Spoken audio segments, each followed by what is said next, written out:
Welcome to Unsigned518. I'm here with Evans Angulo-Duvil. Did I get that right? You got it right. Fuck yeah. I was horrible with pronunciations. I feel terrible. But, you know, I've been following you on social media for a while.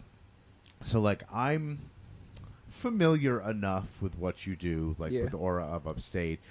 But I kind of wanted to, I guess, like, start the conversation for my listeners, maybe people who aren't familiar at all, just like kind of give the, not elevator pitch, but you know what I mean. I guess just kind of tell us a little bit about Aura of Upstate. Yeah, so it started about 2.5 years ago, almost 3 years ago at this point, where I was scrolling through Instagram one day, just looking for what the next phase of this filmmaking career of mine would be. And I saw a post from the Art Center in Troy, and they were taking submissions for grants from local artists, but the criteria was that it had to incorporate upstate New York in some way. And every project that I had worked on before, it was, you know, something that didn't have anything to do with home or with me personally. So I struggled at first coming up with an idea, but then I remembered one of my favorite animated shows of all time, Midnight Gospel. And with that show, they took a real podcast and they turned it into an animated series. And I thought that concept was so dope. So I thought of doing the same thing, but with my hometown, with my neighborhood. So I pitched the idea of the Aura of Upstate, where I would interview people within my community and then take snippets of our conversations to create an animated film. And I submitted that, and it got accepted. And that's kind of where this all started. I also included creating a documentary following my journey of bringing it all together. And the only reason I really did that was because I really wanted the grant. So I wanted to do it to ensure that I got the grant, even though I had no experience with doing any type of documentary at all. And when you get, you know, once you realize, you know, that you have the grant, that you're like, all right, I'm doing this. And you said, you know, you had no experience with making a documentary, but you've got filmmaking experience. Well, animation experience, yeah. So, I mean, yeah. So is that like, I don't want to say like an apples to apples thing, but I mean, that had to have at least helped with the confidence, you know, like a little bit of confidence going in, or were you just like, fuck, what am I going to do? Yeah. Like, when I got the grant, the initial feeling was excitement, just because, like, you know, I got some funding to continue pursuing this. But immediately I was just like, dude, I don't know how I'm gonna put together a documentary, let alone a podcast. I had no experience with making a podcast. My only experience was with animation. That was the only kind of area that I felt confident in. So when I got the money, the first step was just figuring out, like, how do I start a podcast? So I did more research than I needed to on, like, what I needed to start a document or start a podcast. I feel like I overcomplicated it. But I learned that I needed, like, an audio interface, 2 microphones. Everywhere that I was doing research, they were saying that audio is the most important. So make sure you get some good microphones. Yeah. I needed a camera. Unfortunately, I got a shitty camera, which sucked, but I got a camera. And I used Audacity, which is like a free software. Every single Unsigned518 episode, every single Weekend Spotlight episode, every podcast that I've ever produced is Audacity. Baby. Yeah, Audacity is great. I've been using it for like literally fucking 25 years. Yeah, it's great. It's been out for that long? Oh, it's been out for a very long time. Yeah, because like I started in radio in the early 90s, and I remember, you know, when like Pro Tools was first becoming a thing, and like whatever, like Audacity. I mean, Audacity's probably been around since like the early 2000s. That's fine. Because I was using it a long time ago, and that program is amazing. Yeah, and it's always been free, and like they're free plugin. We're like giving a plug for fucking. Yo, sponsor us. Yeah, sponsor the podcast. Sponsor Unsigned518, yo. Yeah, but it is a great program. But so that's all you need is a couple microphones, an interface, and Audacity, and like and a story to tell, I guess, or Right. at least like something to focus on, Right. and that's it. Right. Yeah, just about. But yeah, so I ordered the equipment, and then the next step was kind of figuring out who I was going to interview. Because I had been living in upstate New York since I was like 9 years old, but I didn't have a car, first off, and anytime where I was out of school, I was always like traveling. I was always either going back to Boston because I have family in Boston, or visiting family around the country, or I was traveling outside of the country to visit family because I have a foreign background. So I never really got the opportunity to really explore upstate New York until after college. And I started finding pockets and started getting to know people, but I didn't really know too many people. So I just kind of like interviewed who I knew, who I thought would make a good interviewee. Right. So I did 5 episodes, which totaled in 7 guests. And from there, I just started figuring out how to edit the podcast. Never edited it. It was all very, very new to me. It was all very uncomfortable, but I knew it was good for me because I always hear that, you grow the most when you're uncomfortable, or you put yourself in uncomfortable settings. Absolutely. So I figured out how to do that, got the podcast ready, started releasing the podcast week by week on YouTube so people could listen to it. And then from there, I listened back to all the podcasts and then tried to figure out which clips within the audio from each podcast I wanted to then put into the animated film. So, like, the animated stuff is real people in real interviews, nothing scripted. No. And we were talking a little bit before we got rolling how you were like, I was like, I'm not a planning interviewer guy. And you're like, neither am I. So, like, they're conversations. Pretty much, You're getting interesting people or people that you want to have a conversation with, recording them, releasing them as a podcast, and then highlights from that become an animated short. Yeah. Essentially. Pretty much, yeah. Fucking brilliant. And like people always say, like, to have a podcast you just need to have a hook that people aren't doing. And I think that that right there is something that nobody else is doing, or I mean some people might be doing, but it's so fucking interesting. I think. Thank you. Yeah. I was that dude in college who was always telling my friends that they should start a podcast.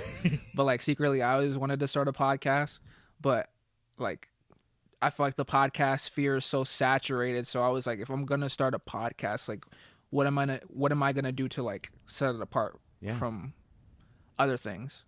And I felt like I kind of like found my niche in a sense with being able to combine animation with it and also make it about upstate New York, because one thing I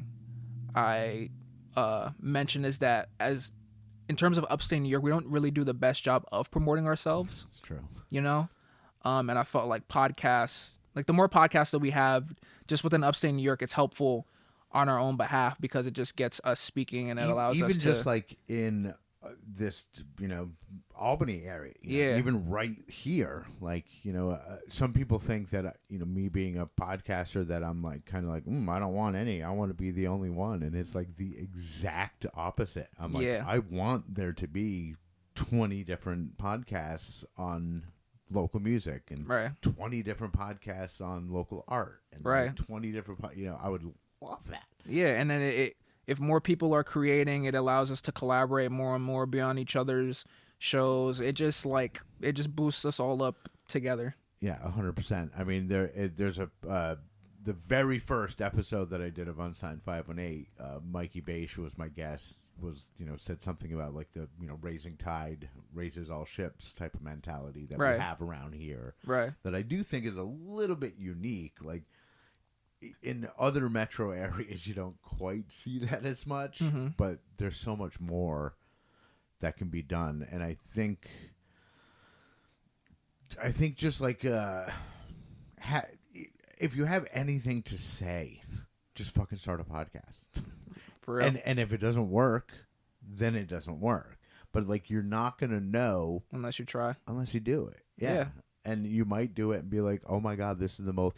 And like, for me, this is super fulfilling, even if nobody listened to this. Right. You know, this is what's fulfilling for me. Meeting new people and like having them come to my house, and it enriches me, and like I feel more connected. And it all started because I was just like, I'm going to just start a podcast. Actually, Spotify was sending me emails being like, hey, you know, it was just some bullshit marketing thing, but it worked. They were like, you should start a podcast. It's super easy. And I got an email and I was like, yeah, I'm going to. But I'm not going to do it through Spotify. Yeah. So, how do you choose who you talk? Like, you know, is it something that you set up ahead of? Like, do you see somebody in the news and be like, oh, that's an interesting person? Is it more just like not in the public eye people, or like how do you choose who you talk to? Well, for season 1, I didn't really know too many people. But I guess my selection is just kind of like go with the flow. You know, I don't really try to. I just kind of see what the world brings me. And I met 2 individuals from Collective Effort over in Troy, New York, and Patrick Harris and Jamal Mosley. And I had been to a couple of their events before, and I really enjoyed like the environment, what they were really trying to do just for creatives and just people in the area. I thought that was really, really dope. And I just vibe with them as individuals from the conversations that we had prior, and I just felt like they would be perfect guests, you know, as business owners. And I was walking by Lark Street one day, and I saw the skate shop Seasons, and I'd always driven by it, but I wasn't really sure what it ever was, but it always caught my eye. And as I was looking for other people to interview, I was just like, why don't I just go in and ask them, introduce myself, and just ask them if they want to be on the podcast? Like the least they could tell me is no, right? You know, and like I was kind of nervous going in because like I didn't know them, I didn't know like how they were, Sure. But I just asked them and they were definitely down. And I had been to the Lo-Fi bar a couple of times before it became the Larkin. And I really enjoyed the vibe there. It was kind of like this like 70s basement type of vibe, and they had really, really good drinks. So I reached out to one of the bartenders and like asked if I could interview one of the owners there, and they were like, sure. And like, I guess I guess I tried to base it off of like what I was already priorly exposed to, Sure. and just felt like a good energy from, because that's what one of the big things I try to stress, more than just like, you know, where the guests are in terms of like hierarchy within like the social climate, is just like what's the energy that they give off, because, you know, it's important to protect your energy and like what type of energy you keep around you. And you do, like, you're a one-man show, right? Like, for season 1, pretty much, yeah. Cool. Yeah, I did it all by myself. And is that, because I mean, I personally, like, you know, I before we got rolling again, I was like, I'm a producer first and a host second, and like that was my background, is I always did the behind the scenes stuff and someone else did the talking. And starting this, like, I almost did it as like an anti-corporate radio, so that I can choose who I talk to. Right. And like you were saying, you know, you protect your essence or whatever, like. And sometimes when you're talking to people through other people, like if I'm like, oh, I want to talk to Evans, and it's like, oh, well, sure, you got to talk to this person who will talk to this person who will talk to this person, right, to see if you're available, right? You know, and like once you get that, like it, like a little piece of soul loses it, like each time. So like having, you know, the I'll have my people talk to your people thing, right, is fucking weird to me. So like I like that you're like, no, I do everything. You choose who you're talking to. You choose when you're talking to them. And like I think that's another thing that people need to know, is that you can just do whatever you want. Yeah. And people will listen. Yeah. So, you know, you were talking about like the short film and the films. how long is the film? The animated film is 9 minutes and 42 seconds. Cool. And how many different like clips of, like, how many people are in it? Like, how many? So I include, for season 1, I included all 7 guests. Oh, wow. So all 7 guests are in the animated film. I tried to give everyone about like a minute and 30 seconds worth of audio within the animated film. And to me, because I've always just been an audio guy. Like, how do you, like, do you draw something first? Do you choose the audio and then draw something around it? Like, how do you choose what visuals go with what audio clip, I guess? For me, the first thing I drew was my character within it. And then after I had done all the podcasts and I figured out all my guests, I usually draw the characters first. Okay. And my sketchbook. And I just make a bunch of variations because I believe in having like a really, really messy sketchbook and just getting all the ideas out. I don't think it's supposed to be pretty. And then once I have my characters figured out, then I listen back to the audios that I selected over and over and over and over again until I kind of mapped out the scenes and then started drawing like thumbnails of the shots that I'm going to have in the podcast or in the animated film, and then make the fleshed out storyboards and then move on to like the animated film. And so it's almost like you have the audio laid out. Yeah. And then you have like a little bit of an idea of how the visuals are going to sync up with that audio, and then as you go, you just fucking fine tune it. Yeah, I usually, like, the way my brain processes things is like more. I'm inspired by film, obviously. I feel like every filmmaker is, but not as. I get more inspiration from music than I do from film. So I'll just listen to music or play music in the background or while I'm driving, and I'll just like think certain scenes out in my head over and over and over again until I find something I like. Or if I don't, then I'll try to put on different songs that convey different emotions, and that'll help me kind of like map out the scene in my head that I want. And then from there, I'll just kind of start drawing it out and like fleshing it out until like I find what I like. That's so interesting to me. Like, I've never been an artist. Like, my hands are not where any like art flows through. Yeah. Well, I guess I play instruments or whatever. That is definitely an art then, man. I've always tried to like draw and write letters and like do, and I was always fucking terrible at it, and it was always like really frustrating. But so once like the episode, the seasons are out and you've got the short film, so now you have what, season 1 is out, season 2 out now, or take your time. I'll edit the space. Okay. It's not live radio, as you know.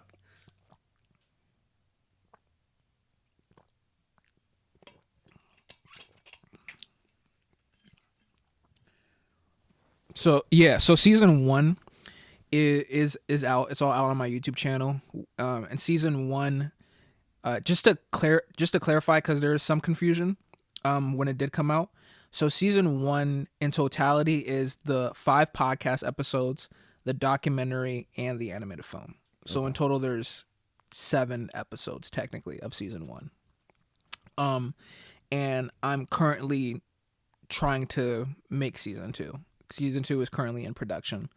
While I was on tour with season 1, I was also shooting season 2 of the podcast. So that's currently underway. We shot a majority of the podcast for season 2. I've now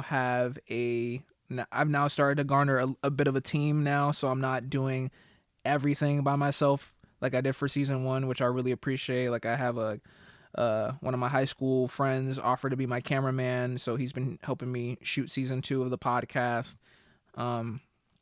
I made a Kickstarter to raise funding for season 2 that failed, but it did find me a producer who has been willing to help me out with season 2, and he's been a huge asset. His name's Bubba Willis. Shout out Bubba. And shout out my cameraman, Sean Brown. But he's offered to help out with the documentary for season 2, so we're slowly building that right now. And before, were you doing all the shooting yourself as well? For season 1, I did everything by myself. Everything by myself. I remember I bought this shitty tripod that kind of like broke on me. And there's a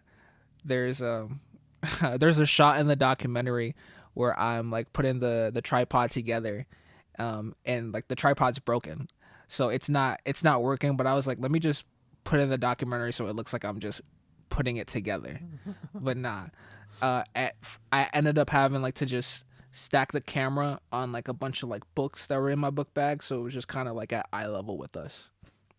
I mean, anything to make it happen. Yeah, but now my friend Sean, who he has like a really nice camera and he has like a lot of like quality equipment, so like now everything looks already from like just visually the podcast for season 2, it looks like there's an improvement, which I'm happy about. I always say, like, with any like creative endeavor, like, again, just make the steps, do it. Like, yeah. Thinking about it isn't going to help, but like when you just start with just doing it, mm-hmm.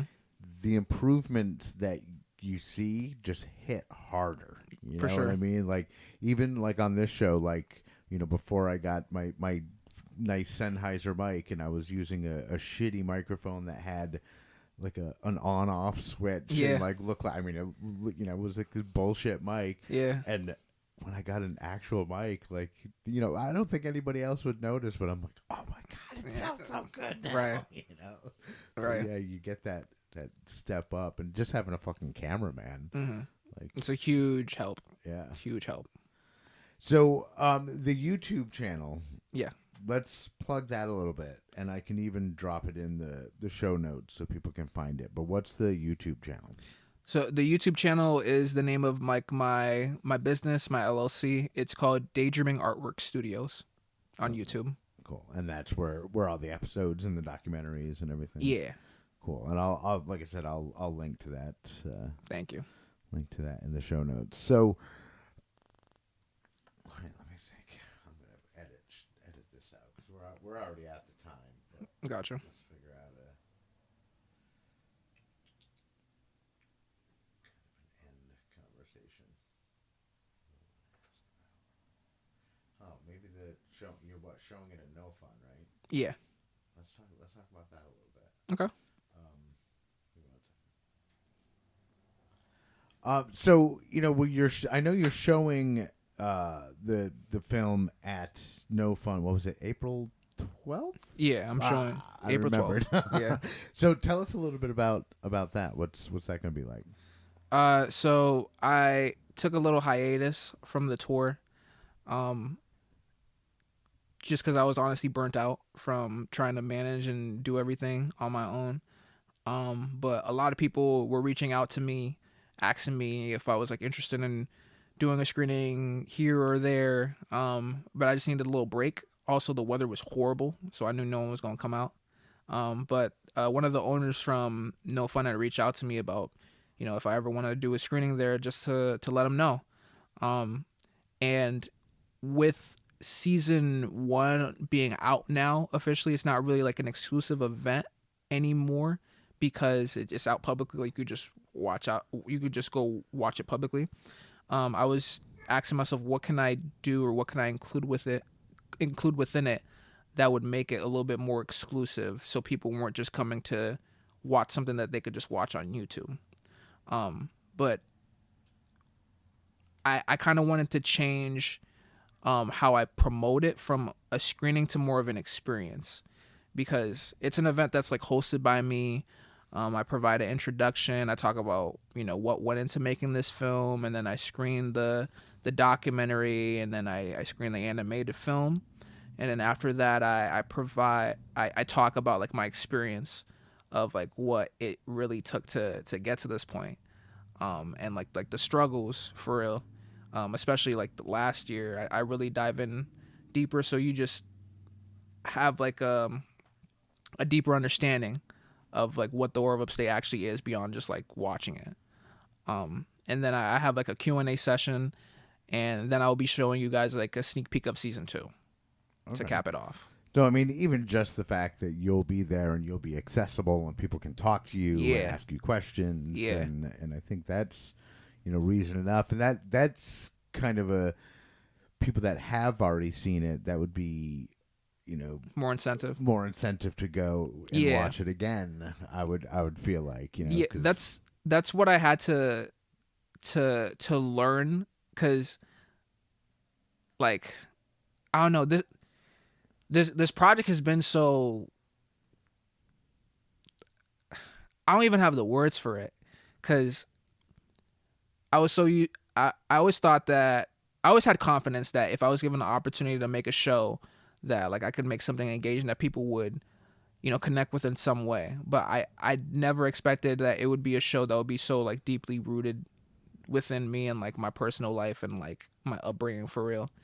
And people kept on telling me that people connect with the project because of like you. Like, they're there to watch the film, but they're more so there to like, see you and like experience what you have to share with people. Absolutely. And then the fact that you'll actually be there is like the ultimate, so any fan of it, even if they've watched it several times, are going to want to come out to be a part of that. It's fucking cool.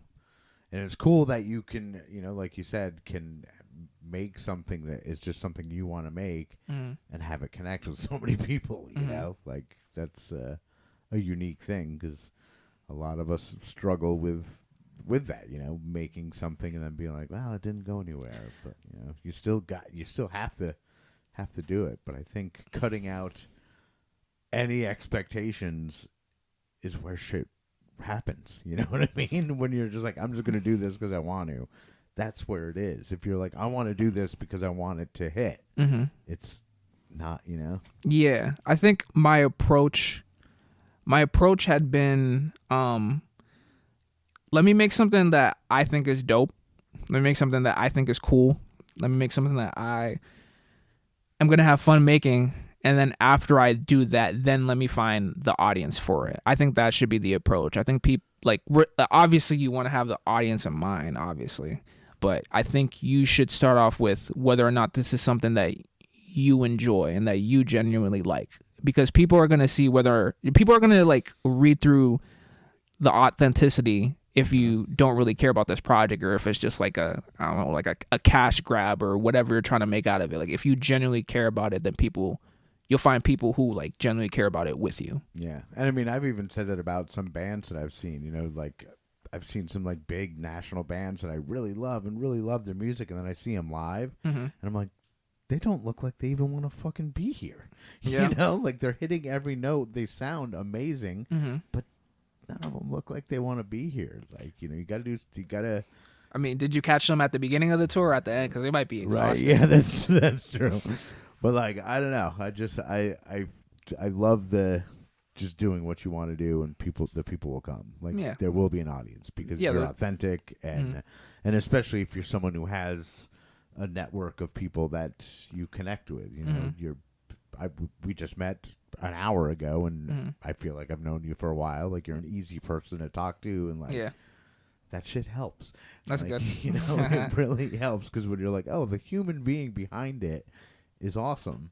Yeah, I'm gonna delve into it a little more. So that is April 12th. No Fun. What time is 8 that? p.m. 8 p.m. Cool. And I'll make sure to link to the YouTube page in the show notes and everything. So, before we go, I usually give everybody an opportunity to say what I refer to as their gratitudes, which is just, if you want to shout anybody out, thank anybody, say hi to anybody, mention anybody. The microphone is all yours. And yeah, take as much time, like I said, I'll edit the silence.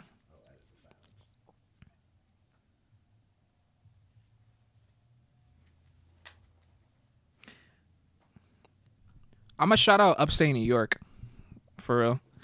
I'm going to shout out Upstate New York because I've received so much like love and support and like positive energy from the community. Like, it's been surprising, honestly, like how supportive people have been and how open people have been with like their time in their space. And at every single screening, at every single one, I always start off by saying like, thank you for your time, because, you know, you can always get money back. You can always get an assortment of things back, but you can't get your time back. So I'm always very, very appreciative that people were offering their time to me, like offering this hour and a half, 2 hours to just be in the space with me and, you know, watch something that I put so much like blood, sweat, and tears into creating. And like, it's an experience that, you know, I hope that they don't forget, but I know I'm never going to forget, because they're allowing me the time and the opportunity to show them like what I've been dreaming about, which has always been to make my own show. So shout out to Upstate New York for giving me the opportunity. Awesome. Well, thanks, Evans. And, you know, it's funny because I usually say the same thing at the end of my show. I usually say, thank you so much for taking time out of your day to do this with me.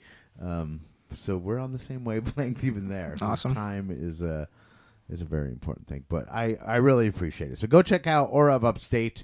This is Unsigned 518. I'll see you on the road.